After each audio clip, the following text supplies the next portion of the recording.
Hello students, आज हम poetry में poem number 2 the true beauty सच्ची सुंदरता, जिसके पोइट हैं थॉमस क्रू पढ़ेंगे। थॉमस क्रू ने इस पोएम में दो प्रकार की सुंदरताओं का वर्णन किया है। पहली सुंदरता उन्होंने फिजिकल ब्यूटी, शारीरिक सुंदरता को बताया है, और इसी तरह से उन्होंने इसमें स्पिरिचुअल ब्यूटी यानी कि आध्यात्मिक सुंदरता के बारे में भी बताया है। दोनों में से कौन सी सुंदरता सच्ची सुंदरता है, आइए पोएम पढ़ के जानते हैं। He that love a rosy cheek or coral lip admires, or from star-like eyes doth seek fuel to maintain his fires. As old time makes these decay, so his flame must waste away. He that loves a rosy cheek, वह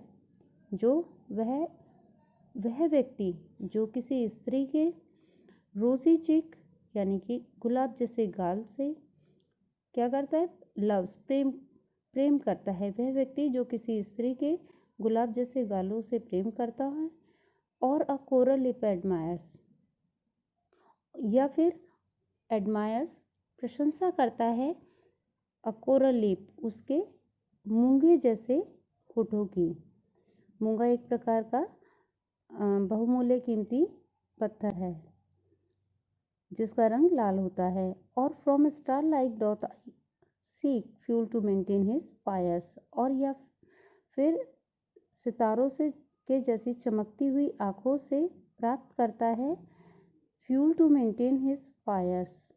Fyers यहाँ पे प्रेम की तीव्र इच्छा है, यानी कि अपनी प्रेम की अग्नि को बनाए रखने के लिए वो इससे ईंधन प्राप्त करता है। मेंटेन बनाए रखना। As old time makes these decay, so his flame must waste away. As old time यानी कि बुढ़ापा है ना।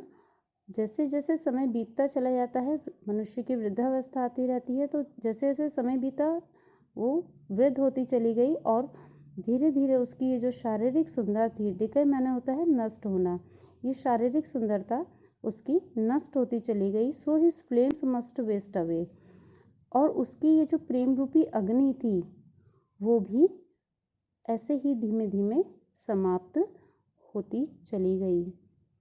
तो यहाँ पे पोएट ने किसी स्त्री की शारीरिक सुंदरता का बखूबी वर्णन किया है, और उन्होंने बताया है कि जिस प्रकार से उसकी ये खूबसूरती, उसकी आँखें, उसके गाल और उसके होठ, वो जब तक वो वृद्धावस्था नहीं आती है वो तब तक आकर्षण का केंद्र बने रहते हैं, लेकिन जैसे जैसे समय बीतता जाता है और वृद्धावस्था आती चली जाती है, इनकी सुंदरताएं समाप्त हो जाती हैं। और ठीक इसी प्रकार से उस व्यक्ति की जो प्रेम की भावना है वो भी वैसे ही समाप्त हो जाती है। But a smooth and steadfast mind, gentle thoughts and calm desires, hearts with equal love combined, kindle never dying fires. Where these are not, I despise lovely cheeks or lips or eyes. कवि कहते हैं कि जिस स्त्री का मन smooth and steadfast यानी कि सरल, एक समान रहने वाला, और स्टेडफास्ट यानी कि दृढ़, जिस स्त्री का मन सरल और स्थिर होता है। जेंटल थॉट्स एंड काम डिजायर्स, जेंटल थॉट्स यानी कि कोमल विचार, जिसके विचार कोमल होते हैं, एंड काम डिजायर्स, डिजायर्स इच्छा, और काम शांत, और जिसकी इच्छाएं शांत होती हैं।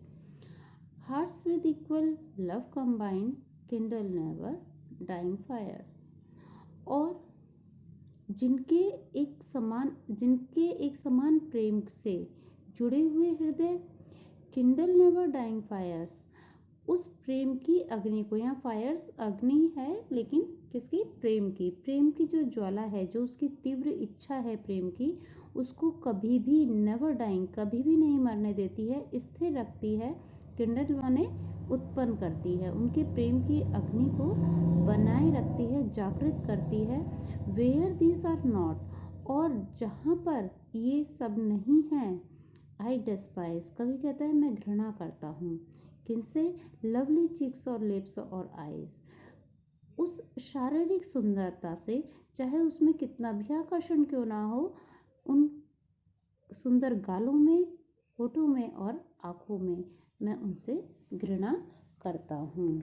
तो कवि इसमें इस स्टैंजा में कहते हैं कि ये सब गुणों को रखने वाली जो स्त्री होती है, जिस स्त्री के भीतर ये सभी गुण होते हैं, वो अपने प्रेमी को हमेशा एक नए उत्साह से प्रेरित करती रहती है और ऐसा ही प्रेम स्थायी प्रेम होता है।